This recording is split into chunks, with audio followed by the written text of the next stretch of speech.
So, halis na naman po yung ating isang Ranger. Ito po ang ating mga Power Rangers. Apat po sila. Tatlong Ranger XL and isang Raptor.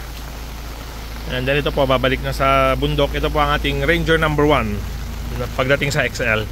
Pero ang original po is yung Raptor. So, magdadala po siya ng dalawang gulong. And then yung toolbox na ulanan na.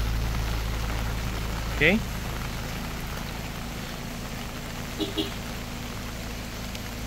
So, abutan siya ng ulan. Ayos na. Yan naman siya sa Sierra Madre.